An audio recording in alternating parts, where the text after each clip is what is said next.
She wasn't the kind of woman anyone looked at twice. That was fine. Louisa Beckett had spent the better part of 6 years making herself easy to overlook.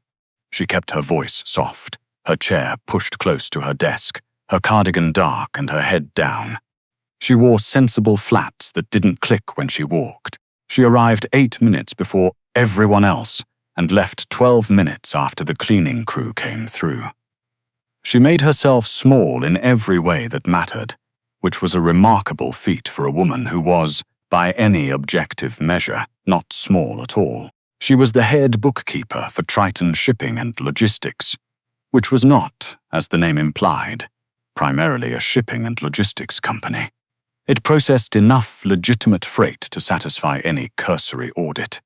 Containers of automotive parts from Seoul, machine equipment from Hamburg, textiles from Guadalajara. But Louisa had been working with numbers long enough to know that some columns didn't balance the way honest columns balanced. She had learned, in the quiet, careful way she learned most things, to notice without appearing to notice, to file the right papers, flag the right line items, and keep her observations locked behind the same pleasant, forgettable expression she wore when she refilled the coffee in the break room. The men on the executive floor came and went in dark cars with tinted glass. They wore suits that cost more than her monthly rent and spoke in low voices that dropped to nothing whenever she passed the conference room. She was furniture to them, a lamp that occasionally printed quarterly reports. She told herself she preferred it that way. On a Wednesday in late October, when the oak trees outside the Triton building were shedding their last red leaves, and the first real cold of the season had settled over the city, Louisa stayed late. She always had a reason. Tonight, it was the fourth quarter projections for the Portland account, which didn't add up, which was something she had noticed 3 weeks ago, and had been studying with the particular patience of someone who understood that what you found mattered far less than how you found it. The office emptied floor by floor. The cleaners came through at 9:15, and she smiled at the woman who vacuumed near her desk and asked about her daughter's piano recital because she remembered everything, which was both her gift and her curse. By 10 o'clock, she was alone.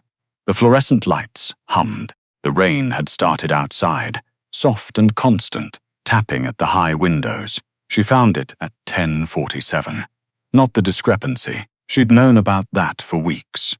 What she found was the second set of records, tucked behind a vendor code she had flagged as inactive in March. Someone had been routing money through the Portland account in increments of exactly $8,412. Precisely that, over and over, 3 times a month for 19 months. Always through the same shell vendor, always cleared by the same internal authorization code. Her hand went still on the mouse. She knew whose authorization code that was. She had watched him use it on the 15th floor 11 days ago, pulling up an invoice she had prepared, entering the digits so fast his fingers barely paused. She had been standing 6 feet away, holding a folder of correction notices. He had not looked up. Louisa saved the file. Then she copied it to a secondary drive she kept in the bottom of her purse, under the zipper pocket. Then she closed the program, straightened her desk, and pulled on her coat. She got as far as the parking garage. She heard the footsteps behind her when she was halfway to her car. And the part of her brain that had spent 6 years quietly cataloging things registered that they were wrong. Too fast, too deliberate, falling too purposefully into the space between the concrete pillars. She had her keys in her hand. She was thinking about whether she had time to run. She didn't. The arm that came around her was thick and smelled of cheap cologne and something chemical, and the world went sideways before she had the chance to make a sound. Her keys hit the concrete. Her purse stayed over her shoulder. The drive was in the purse. The last thing she saw before the lights blurred and went dark was the rain falling in silver needles through the open mouth of the parking garage. Matthias Rourke was on the phone when Carver came in. He was standing at the floor-to-ceiling windows of his penthouse on the 42nd floor, looking out over the waterfront, and he did not turn around when the door opened. He had a policy about that. If someone entered a room where he was standing, they waited. That was the arrangement. He finished his call, pressed the button to end it, and turned. Carver was one of 6 people on Earth allowed to enter that apartment without knocking. He was also one of perhaps 3 who could read Matthias's expression well enough to know when the news was genuinely bad, and right now, by the tight set of the man's jaw, it was. "The Triton accountant," Carver said. Matthias said nothing. He set his phone on the table beside him with the careful deliberateness of a man who had learned, a long time ago, that things broke when he was careless. "She's gone," Carver said. "She stayed late. Building security shows her leaving the garage level at 11:03. After that, nothing. Her car is still there. Who has her?" Carver's pause was less than a second. Most people wouldn't have caught it. Matthias caught everything. "We think it's Freud's people." Matthias looked at him. "Why?" "She found something in the Portland account." She found something 3 weeks ago." Matthias's voice had not changed in pitch or volume. That was the thing about it that made men careful. It was very, very level. "I know, because she flagged the inactive vendor in an internal memo that crossed my desk in September. I left it because she was doing what good accountants do. She wasn't going to take it to anyone. She was building a picture." Carver absorbed this. Freud's man in the building must have seen her pull the secondary file. "Freud has a man in my building." It wasn't a question. Matthias picked up his phone again. He scrolled to a contact he had never needed to use in quite this capacity before, and he thought about the woman he had seen on the executive floor 11 days ago, standing near the copy room with a folder pressed to her chest, her eyes dropping to the floor when he approached. Small voice, dark cardigan, the kind of person who had spent years ensuring that no one in a room with her ever felt threatened. He had noticed her anyway. He had noticed her for months. He was not entirely sure what to do with that information, so he had filed it away in the place where he kept things he would examine later when he had the time, which he never had. He pressed call.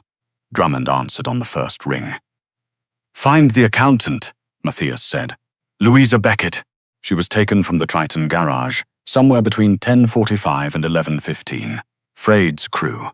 Start with the warehouse properties, the ones on the list from August. "Check the Harwick yards first." "Alive?" Drummond asked. Matthias's jaw tightened once, briefly, and then was still. "Find her. Don't call me until you have something real." And Drummond, "Sir, she's not to be touched before I get there." He ended the call. He was already moving toward his coat. Carver said, "You're going yourself?" "Yes." "Matthias."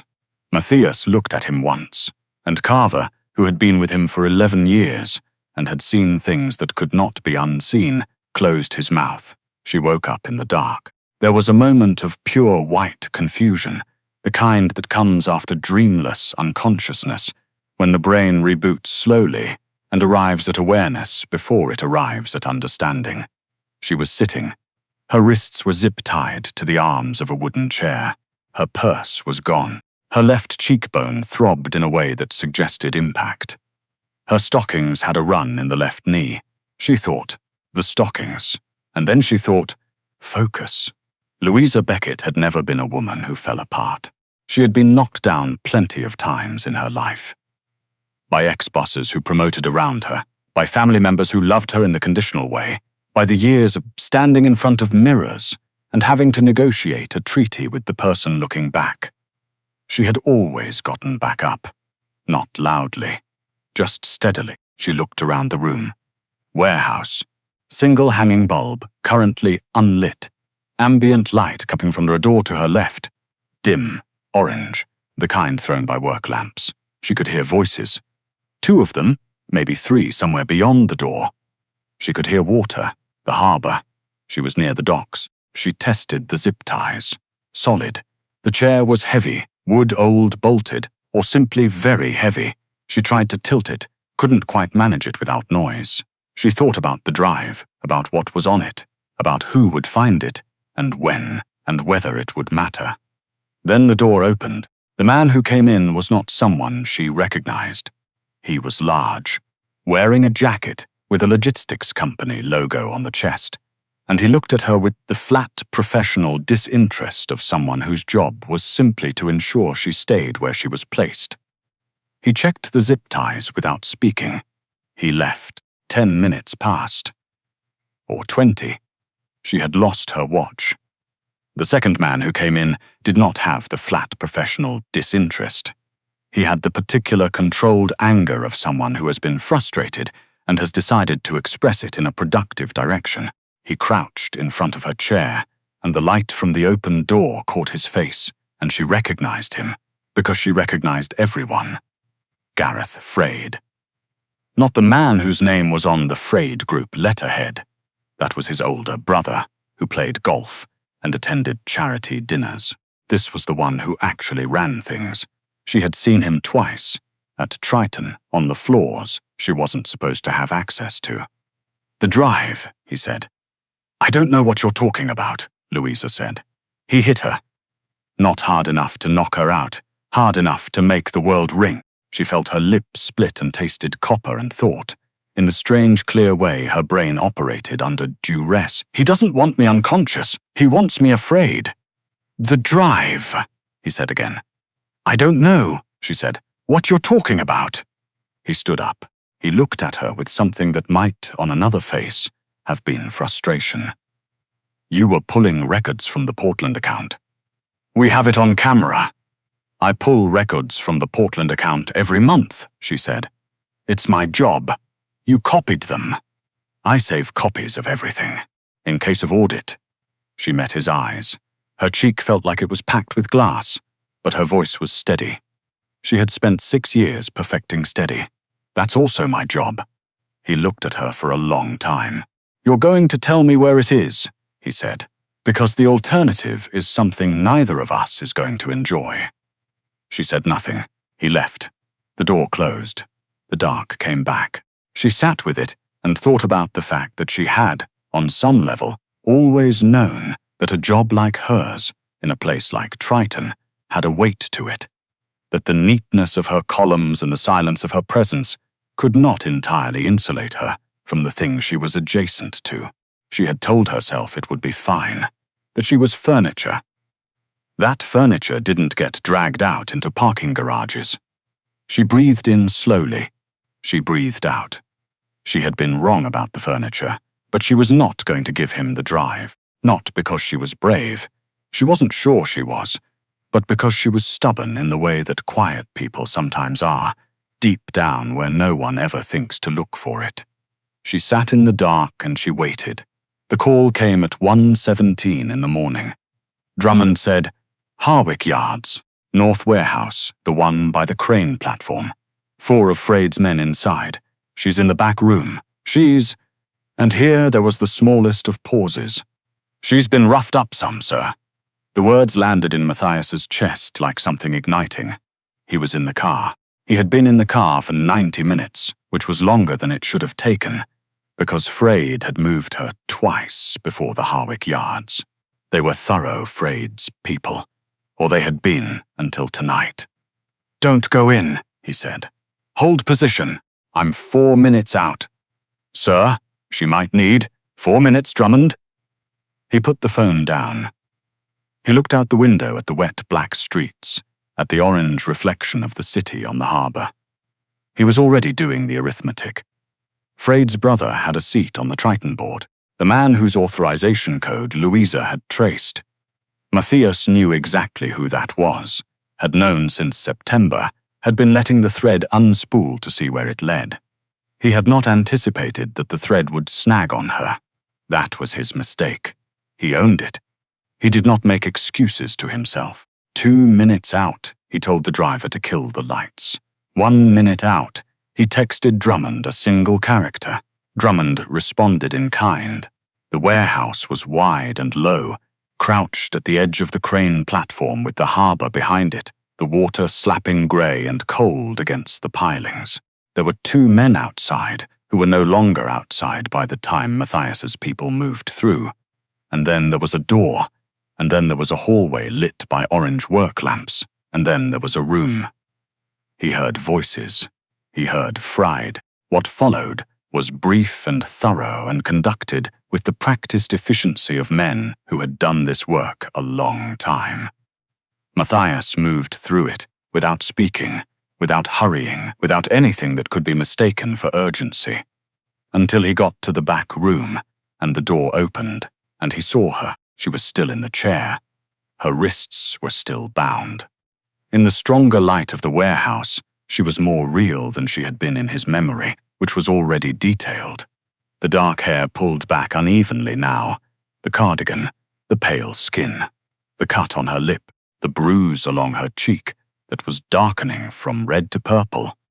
She had one of those faces that was built for composure, soft-featured and clear-eyed, and it was still composed, right now, which was the thing that hit him first. She was in the back room of a harbour warehouse at 1 a.m, and she was composed. She looked at him. Something moved across her face, a very short, very honest assessment, and then she said, "You're Rourke." "Yes," he said. "I don't know how much you know, more than you'd think." He stepped closer. He pulled out a utility knife and cut the zip ties in 2 clean passes. Her hands came free slowly, carefully, like she was testing whether the relief was real. "Can you stand?" "Yes," she said, and then she stood, and then she sat back down, which told him that the answer was not entirely yes. He crouched in front of her chair. It was not a position he adopted often. Looking up at a person when you were the one with all the leverage was a habit he had never understood, except for the way it made people feel seen, which was something his mother had told him once and which he had forgotten, and then remembered, and then filed away without examining too closely. He looked at the bruise on her cheek and felt something move through him that was not quite any emotion he had a clean name for. "The drive," he said. "It's still in your purse." She looked at him carefully. "Freyd took my purse. Freyd's man has been on my payroll since August," Matthias said. He watched her face. "The purse is in the car. Your keys are there too." He paused. "The drive has everything you found on the Portland account. I'd like to give you the option to decide what happens to it." She stared at him. "You're giving me the option. You're the one who found it. You sat in a room with Gareth Freyd for," he glanced at his watch, "approximately 2 hours, and did not tell him where it was. It seems only reasonable." "I didn't know if anyone was coming," she said.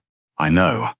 I didn't know anyone was coming," she said again, in a slightly different way, like she was putting something down. He said nothing. He waited. He was good at waiting. "He had an authorization code," she said finally, straightening slightly in the chair, her voice taking on the careful precision of someone building an argument. "Whoever's been moving money through the Portland account was using a Triton internal code. I have the complete record, transaction logs going back 19 months, the same shell vendor, the same amounts, 3 times a month." She looked at him steadily. "I know whose code it is. So do I. Then, why do you need me?" "I don't need the information," he said. "I have the information. What I may need," and here he paused in the way that meant what he said was precise, "is someone who can testify to how she found it, and when, and what she did with it. Someone whose paper trail is clean. Someone no one will be able to say was in anyone's pocket. Because if it comes from you, it looks like a turf war," she said. He almost smiled. "Almost. You're very fast." "I've been sitting in the dark thinking it through," she said. He stood. He was considerably taller than her, even standing, and she had to tilt her chin up, which she did without any of the particular deference he usually saw in that posture. She just looked at him. Level. Assessing. The same expression she'd had in the office, when he'd walked past her once, something he had not thought she noticed. "The car's outside," he said. "There are people who will look at your face." He did not dress it up. "I'll arrange for a doctor. I don't need." Your cheekbone might be cracked, he said. You should have it looked at. She hesitated. He watched the debate move across her face. The pride and the practicality of it, the thing inside her that did not like being managed, even helpfully. Fine, she said. He offered his hand. She looked at it. Then she took it and he pulled her to her feet, and she steadied and let go. He did not. He kept his hand loosely around hers for 3 more seconds, long enough to be sure she had her balance. And then he released her, and he turned toward the door, and did not look back to see if she was following, because he already knew she was. The doctor came to the penthouse. His name was Aldous, and he was circumspect, which was the quality Matthias valued most in any professional he retained. He looked at Louisa's cheek, declared the bone intact, cleaned the cut on her lip, and told her she would have a very impressive bruise for about 10 days. She thanked him. He left. Matthias was standing by the window again when the doctor left. Old habit. He watched the city below, the way the rain had softened to mist, the orange and white ribbons of the waterfront reflected in the harbor. She came and stood at the other end of the window. She had taken off the cardigan. Underneath it she was wearing a dark blouse, soft-looking, slightly untucked on one side, and she had her arms folded across her chest in the way of someone who ran slightly cold and was waiting for a room to warm up. She looked out at the water. She was quiet in the way he had first noticed, not the quiet of someone with nothing to say, but the quiet of someone conserving the energy they spent on speech, saving it for things worth saying. You watched me, she said. It wasn't accusatory. It was just observation. Yes. For how long? 7 months, approximately. She turned and looked at him then, sideways, without fully committing to facing him. Why? He considered being elliptical. He decided against it, because you're the best bookkeeper I've had access to in 15 years. And because you didn't take anything. And because, he paused, a beat shorter than it felt. Because you were never afraid of the numbers, only of the people. She was quiet for a moment. Most people only notice the second part. Most people aren't paying attention. She turned back to the window. A ferry was moving across the harbor, slow and lit up, trailing a smear of white in the dark water. She watched it the way he had watched it, many times, from this window, like it was proof that things were still moving. The drive, she said. What actually happens to it? It goes to the right people, he said. People who will use it to build a case that ends with Freed's operation shuttered and the board's seat vacated, and the man with the authorization code in a room where his particular talents will no longer be relevant. He looked at her profile. Quietly, without your name anywhere near it. And if I said I wanted my name on it, then I'd help you do that instead. He said it without inflection, without the weight of preference in it. It's your find. She turned to look at him then, fully.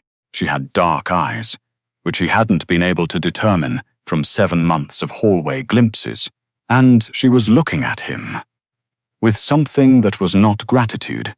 He had expected gratitude and would have found it uncomfortable, but something more like evaluation, like she was still running the numbers. I want to know one thing, she said.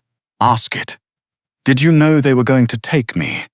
The silence that followed was brief, 3 seconds, maybe 4. No, he said. I knew Freyd had a man in the building. I didn't know he'd moved fast enough to identify you. That was a failure on my part, and it resulted in... He looked at the bruise along her cheek. This. I won't offer an excuse for it. She looked at him. Okay, she said. Okay. I mean it, she said. Okay. You came. You didn't have to. I did have to. No, she said. You could have sent people. You could have gotten the drive and called it even. She said it without accusation, as something she had clearly been computing in the back room while she sat in the dark. You didn't. He said nothing, because there was nothing to say that would not be more revealing than he was prepared to be. At 1:30 in the morning, in a room with a woman who was turning out to be even more precise than he'd estimated. He moved to the bar cabinet at the side of the room and poured 2 fingers of bourbon, considered, poured a second glass. He carried it back to her. She took it. She looked at it briefly, then drank. "I have a question," he said.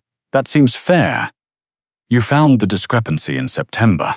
You had the authorization code identified by October. You didn't take the file to Triton's compliance officer, or to your supervisor, or to any external authority." He turned his glass slowly in his hand. "Why? Because compliance reports to the board," she said immediately, like it was the obvious answer, "and 2 of the board members are Frades. And the external authorities." She stopped. "I was going to say I didn't know who to trust. But the real answer is that I wanted to understand all of it first. I wanted the complete picture before I handed it to anyone, because once you hand something to someone, you lose it." He looked at her. "You were protecting the evidence. I was protecting the option," she said, "of doing something useful with it." She looked at the glass in her hand, instead of sitting in a parking garage at 11 at night. Something moved in his chest at the edge of warmth, which he had not felt in the vicinity of another person in a while. He didn't move toward it. He just acknowledged that it was there. "Stay tonight," he said. "It's late, and your car is at Triton, and there are still 2 of Fried's people unaccounted for. There are rooms. You'll have privacy." She looked at him sidelong. "I'm not being gallant," he said. "It's a security calculation." "Aha," she said. "The cheekbone," he added. "The cheekbone is fine," the doctor said. "The doctor said it wasn't cracked," she said, and for the first time, very briefly, the corner of her mouth moved. "Which is doctor for fine." He watched that movement at the corner of her mouth. He made himself look away, at the harbor, at the mist on the water. "There's a room with a view of the water," he said. "The bed is good, and in the morning, if you choose, we discuss what happens to the drive. Or I have someone take you wherever you want to go. Either way." She was quiet for a long moment. He could hear the mist on the windows, the very distant sound of the water below. "Okay," she said finally. "Okay, Matthias." She said his name for the first time, just to see it seemed what it felt like in her mouth. He had the distinct sense she was filing the result away somewhere. "Thank you. Louisa," he said. He said it the same way. "You're welcome." She was still there in the morning. He had not been entirely certain she would be. He had half expected to find the room empty, the bed neatly made, the bourbon glass washed and set in the drying rack, which, he realized, was exactly how she would have left it. Perfect and invisible, but she was at the kitchen counter with a mug of coffee, wearing one of the hotel-style robes from the guest room, her hair loose now and slightly wild. And she was reading something on her phone with the intense, focused expression he had seen, many times from a distance, above a spreadsheet. She looked up when he came in. The bruise on her cheek had darkened overnight. It was a deep plum purple, blooming from the cheekbone toward her eye, and the sight of it in the clear morning light did something to his composure that he did not permit to show on his face, which was an act of will he was grateful he'd had time to perfect. "Coffee's made," she said. "I hope that's okay. I needed something to do with my hands." He poured a mug and stood across the counter from her. She put her phone down. She looked at him with the kind of directness that had taken him by surprise yesterday, and that he was adjusting to now. Most people couldn't hold his gaze for more than a few seconds. She was on about 10. "I've been thinking," she said. "I know, I want to give the drive to your people. With my testimony about how I found the records, the timeline, the methodology. I want it documented properly, so it can't be dismissed as circumstantial or tainted." She wrapped both hands around the mug. "But I want it in writing, that my involvement stays out of any record that connects to Fried or his brother. I don't want to spend the next 3 years looking over my shoulder." "I can do that." "I want it in writing," she repeated. "I said I can do that." She looked at him steadily for a moment. Then, okay. He drank his coffee. She drank hers.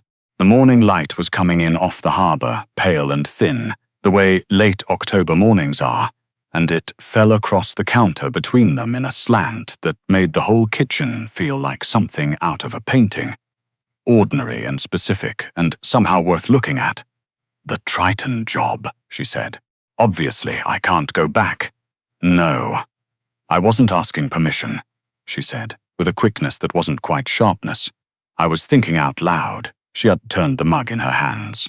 "I have a very particular set of skills, it turns out, which are useful in environments where not everyone is entirely above board." He set his mug down. He looked at her. "Are you pitching yourself to me?" "I'm observing," she said, "that a man who runs the kind of operation you run probably loses a lot of time to financial irregularities perpetrated by the people around him." Frayed, being a recent example, she met his eyes. "I'm very good. I'm discreet. I notice things without appearing to notice them, which I understand is a valued skill in your line of work." The corner of her mouth moved again, and I've already passed what might generously be called a stress interview. He was quiet for a moment. He was aware, in a way he was rarely aware of anything, of the distance across the counter between them. 4 feet, maybe less. "The arrangement would need to be formal," he said. "A contract. Terms. You'd report directly to me, I assumed. The work would require you to know things," he said. "Things that come with a certain weight." "I've been knowing things I wasn't supposed to for 6 years," she said. "It's a little late to warn me about the weight." He looked at her, the bruise on her cheek, the steadiness of her eyes. The coffee mug held in 2 hands like an ordinary one, like she hadn't spent 2 hours zip-tied to a warehouse chair 12 hours ago, like she was just a person in a kitchen deciding about a new job. She was, he realized, the most quietly extraordinary person he had ever stood in a kitchen with. "You'll have your own office," he said. "Not a cubicle. A real one, with a door." She blinked. It was the first time in everything that she looked surprised. "And your name stays off every public document," he continued, because now that he had started, he found he wanted to say all of it. "You set your own hours. You have access to whatever accounts you need to do the work properly. And if you ever, for any reason, find something that changes your mind about the arrangement, you walk. No questions."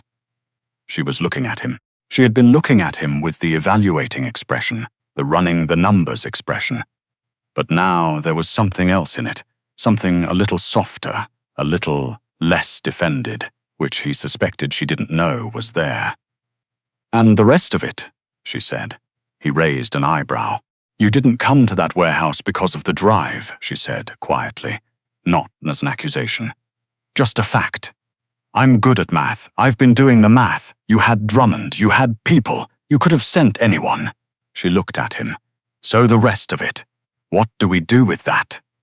He was quiet. He was quiet in the way he was quiet, when he was choosing precision over speed. "That's a different conversation," he finally. "I know," she said. "I'm not asking for it now." She looked at her coffee. "I just wanted you to know I'd noticed, since apparently that's the thing we're both good at." He looked at her for a long moment. The morning light. The harbor behind the windows, grey-green and wide.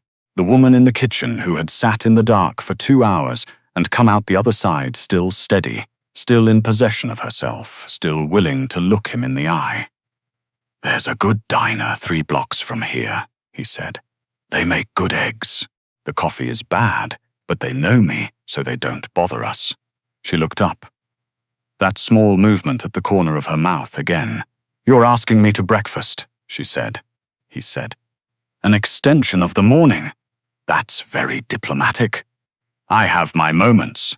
She set down the mug. She looked at the harbor, and then she looked at him, and her expression was warm, in a way that was still careful but no longer entirely guarded. And she said, "Okay, Rourke, give me 10 minutes." He nodded. He turned toward the window. He looked out at the water, the way the morning was burning off the last of the night's mist, the slow, bright opening of the day. In 10 years of standing at this window, he had not once considered that he might be glad to have someone standing in the kitchen behind him. He considered it now, He found, somewhat to his own surprise, that it fit. Quietly. The way things do when they've been in the right place all along, and you simply hadn't known to look.